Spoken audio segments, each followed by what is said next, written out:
ഫ്ലവേഴ്സിന്റെ പിൻബലത്തോടെ 24-ന്റെ പുതിയ സംരംഭം 24 study abroad. വിദേശ പഠനം ഇനി സുരക്ഷിതം. 1600-ലധികം സർവകലാശാലകളും 1,00,000+ കോഴ്സുകളും. UG, PG, ഡിപ്ലോമ, MRS വരെ ലോകമെമ്പാടുമുള്ള സാധ്യതകൾ. കൗൺസിലിംഗ് മുതൽ വിസ വരെ. ഫോറക്സ്, ലോൺ, ട്രാവൽ, അക്കോമഡേഷൻ എല്ലാം ഒറ്റ ടെച്ചിൽ. www.24studyabroad.com. കുടുംബങ്ങളോടൊപ്പമുള്ള ആത്മബന്ധം. ഫ്ലവേഴ്സ് ആൻഡ് 24 വിശ്വാസത്തിന്റെ ഉറപ്പ്. 24 സ്റ്റഡി അബ്രോഡ്. വിദേശ പഠനം ഇനി സുരക്ഷിതം. വിദേശ പഠനം ആഗ്രഹിക്കുന്നവർ ഉടൻ വിളിക്കൂ 9001 80000156 8000800120. സുഹറ, സുഖായിരിക്കുന്നോ? എത്ര നാളായി കണ്ടിട്ട്. അതെ, ഞാനും അമ്മയും കൂടി പറയുമായിരുന്നു ആന്റിക്കിന്ന് പുറത്തോട്ട് ഇറങ്ങേണ്ട ആവശ്യം കാണും, അതായിരിക്കും ഇവിടെ കാണാന്ന് പറഞ്ഞെന്ന്. പുറത്തേക്ക് ഇറങ്ങേണ്ട ആവശ്യമൊന്നുമില്ലായിരുന്നു, നിങ്ങൾ ഇങ്ങനെ കാണാന്ന് കരുതി. ചന്ദ്രമതി ഞാനുമായിട്ടുള്ള ബന്ധം വെച്ച് നോക്കുമ്പോ നിങ്ങൾ എന്റെ വീട്ടിൽ വരുന്നത് ശരിയല്ലല്ലോ. നാട്ടുകാരെന്ത് കരുതും? സുഹറയ്ക്ക് സുഖാണല്ലോ അല്ലേ? ചന്ദ്രമതി വിളിക്കാറുണ്ടോ? എന്നെ കാണണമെന്ന് പറഞ്ഞ എന്തിനാ? ആദ്യം അത് പറയൂ. സുഹറയ്ക്ക് എന്തെങ്കിലും തിരക്കാണോ? എന്തെങ്കിലും അത്യാവശ്യ കാര്യങ്ങളുണ്ടോ? എന്റെ തിരക്ക് എന്റെ കാര്യമല്ലേ, ഉണ്ടാവാം ഉണ്ടാവാതിരിക്കാം. എന്നെ കാണണമെന്ന് പറഞ്ഞത് എന്തിനാ? സുഹറ, എന്റെയും ചന്ദ്രമതിയുടെയും ജീവിതത്തിൽ സംഭവിച്ച കാര്യങ്ങള് സുഹറയ്ക്കറിയാലോ? അറിയാം. കോടതിയിൽ കേസ് നടക്കുക. 2 ദിവസം കഴിഞ്ഞാൽ അതിന്റെ അവസാന വാദമോ. ചന്ദ്രമതിയെ ഇതുവരെ ബന്ധപ്പെടാൻ പറ്റിയിട്ടില്ല. ആ സാഹചര്യത്തിലാ സുഹറയെ കാണാമെന്ന് വിചാരിച്ചത്. ചന്ദ്രമതി ഞങ്ങൾക്ക് അനുകൂലമായിട്ട് കോടതിയിൽ കാര്യങ്ങൾ പറയൂന്ന് സമ്മതിച്ച മുൻപ് പിരിഞ്ഞത്. ഏതെങ്കിലും സാഹചര്യത്തില് ചന്ദ്രമതിക്ക് കോടതിയിലെത്താൻ സാധിക്കാതിരുന്നാൽ സുഹറ കോടതിയിൽ വരണം. എന്തിന്? ഞങ്ങൾക്ക് അനുകൂലമായിട്ട് സാക്ഷി പറയണം. ഞങ്ങളുടെ അഡ്വക്കേറ്റ് കാട്ടൂരാൻ വക്കീല.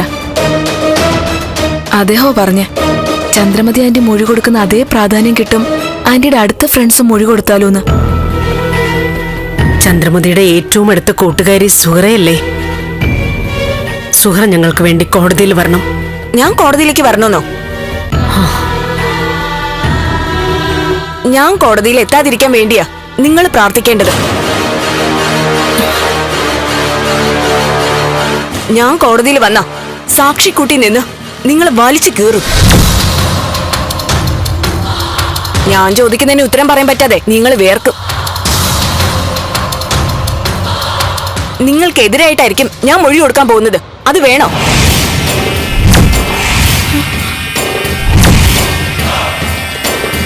ആന്റി ഇതെന്തൊക്കെയാ പറയുന്നത്?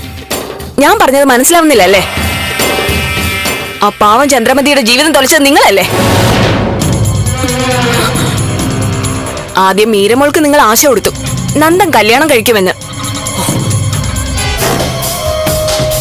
അവൾ അവസാനം അങ്ങനെയായി. പിന്നെ ബലരാമൻ ചേട്ടനെ കൊന്നു.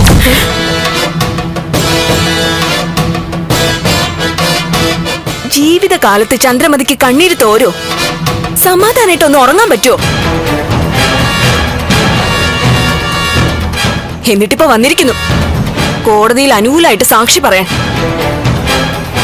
അവളെ കിട്ടാത്തതുകൊണ്ട് എന്നെ തേടി പിടിച്ചു വന്നു എന്നൊരു ന്യായവും. എന്റെ സുഹറ, കാര്യങ്ങൾ സുഹറ കരുതുന്ന പോലൊന്നും അല്ല.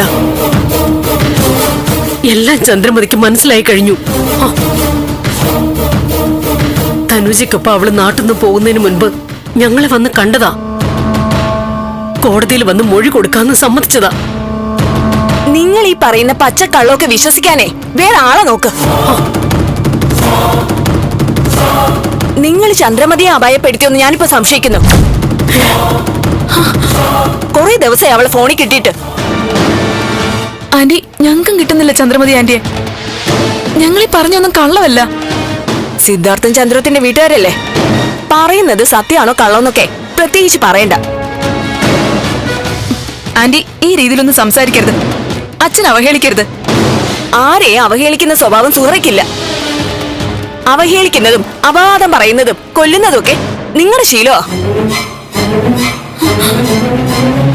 പാവം ചന്ദ്രമതി ബലരാമൻ ചേട്ടന്റെ മരണം അന്വേഷിച്ച് ഞാൻ പോയ ദിവസം എന്നെ കെട്ടിപ്പിടിച്ച് കരഞ്ഞ കരച്ചിലും നിങ്ങൾ ശപിച്ചതും എന്റെ മനസ്സിൽ നിന്ന് പോവില്ല. പാവം പിന്നീട് ദിവസം വിളിച്ച് കരയായിരുന്നു. പെട്ടെന്ന് ഒരു ദിവസം ഫോണിൽ കിട്ടാതായി. അത് ത്യാഗരാജൻ അവളെ വീട്ടുതടവിൽ ഇടുന്നത് പോലെ ഇട്ടതുകൊണ്ടാ. അന്നേ ദിവസം തന്നെ ഞങ്ങളുടെ വീട്ടിലും വന്നു. ഒരുപാട് സംസാരിച്ചു. ഞങ്ങൾക്ക് വേണ്ടി നിൽക്കുമെന്നും പറഞ്ഞു. വേണ്ട, കാര്യം കാണാൻ വേണ്ടി കാല് പിടിക്കണ്ട. നിങ്ങളോട് സംസാരിക്കാൻ പോയിട്ട് മുഖത്ത് നോക്കാൻ പോലും എനിക്ക് തോന്നുന്നില്ല. ഞാൻ പറയുന്നില്ല. വേണ്ട, പറയണ്ട. അമ്മേ, ഇനിയും കെഞ്ചണ്ട. മനസ്സിലാക്കുന്നെങ്കിൽ മനസ്സിലാക്കട്ടെ. രജനി, പരിചയമുണ്ടല്ലോ, ഈ ഒരു അവസ്ഥയിൽ സഹായിക്കുമല്ലോ എന്ന് കരുതിയിട്ടാ വന്നത്.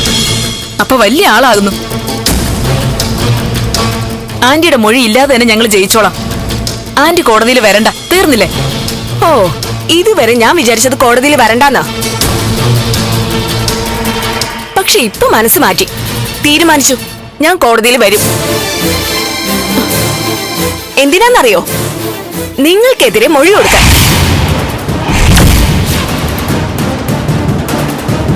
സുഹറ, കൂടുതലൊന്നും പറയണ്ട. ഒരു കൊലപാതകിയുടെ ഭാര്യയും മകളും ഇനി എന്നെ കാണാൻ വരരുത്. സുഹറ